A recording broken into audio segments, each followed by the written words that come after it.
Creative blocks don't exist. You think that they exist, but they don't exist. So I want to talk today about how to be a creative thinker and always know how to move forward, even when you think you have a creative block. So mental blocks happen, right?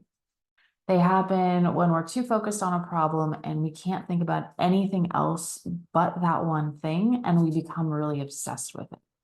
And I think that's where the block happens. When the mind starts to zero in on a problem and we can't solve it at the moment, it gets locked, right? There's a block that happens and we get into this loop of thinking, and that loop starts to feel like a block. But the block doesn't actually exist. We're just stuck in a rut thinking the same things over and over again. And what we really want to do is pivot the way that we look at something and think about it in a different direction.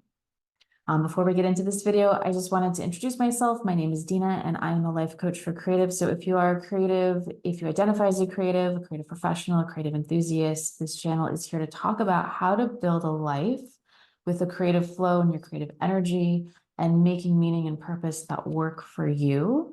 And so that we're always moving that creative flow, we're staying in balance, we're eliminating limiting beliefs, and we are not burning out, my friends. So creative blocks don't exist.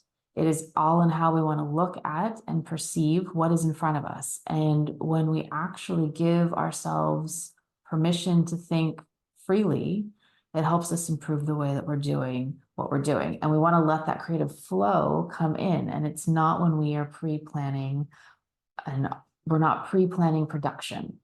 And we can't plan creativity. So we have to have ways in which that we're letting our creativity flow, and know that when we start to get stuck on a problem, it's really a call for us to pivot and move.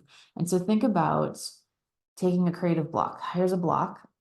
And if we're able to take that block and we kind of spin it around, we can make it look like a diamond. And now we're able to see something that we didn't see before. And now we're looking at it in a whole new way, and maybe something that was hiding in plain sight. And we're starting to let the brain think in ways that we hadn't before.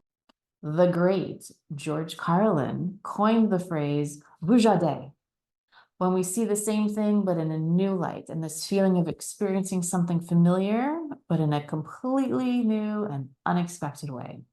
And it's when we can take that focus off of what we're thinking in one way and let the mind play, let the mind relax, and we're going to find solutions like we have never before. And they weren't there before.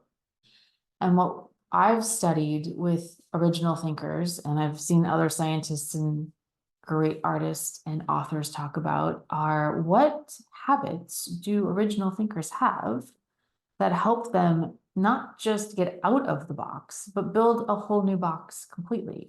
And there's a couple habits that I thought was really interesting that I wanted to share with you.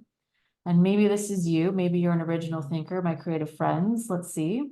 Habit number 1. You actually have the right amount of procrastination to let new ideas filter in. This is really important because procrastination is one of those debatable topics. Should you have it? How much of it should you have? And there's a tipping point where if you're too quick to the draw of putting something together, you're not really letting ideas in. If you wait to the very last minute, you're not letting new ideas in. So there's this kind of arc where you can have just the right amount of procrastination so that you put ideas down, you pull back, you let them simmer, you let them percolate, you let them just sort of dance around in the mind. New ideas come in, and then you tweak them, and then you finish up what you need to do.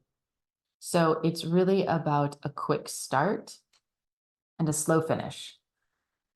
Habit number 2, you become a contrarian and you start to question things that are already there. And original people, original thinkers, can look at something in a completely different way.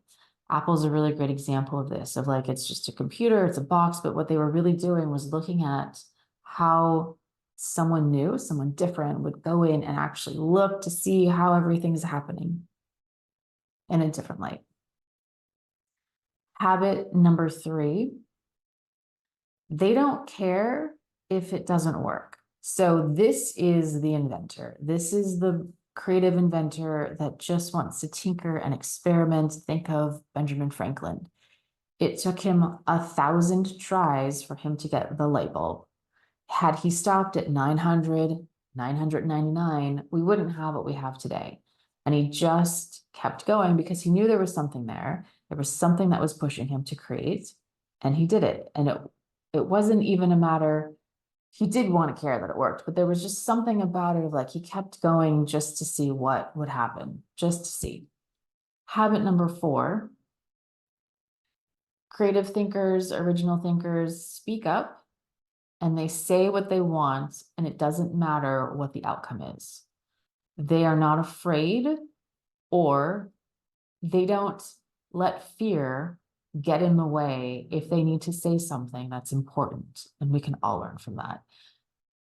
And the more you put out there and the more variations of the things that you do, the better your work's going to go. So whether you're actually saying something, you're designing something, you're creating something, it doesn't matter. It's all going to be crap in the first few rounds, and you just get better at it. That's just the way it goes.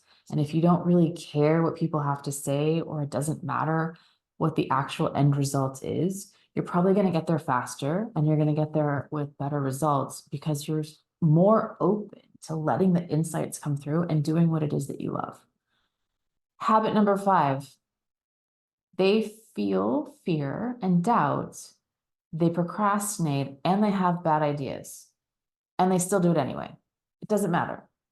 All of these things, all of these emotions are fuel, creative fuel that fires them, that gets alchemized to do the things that they love.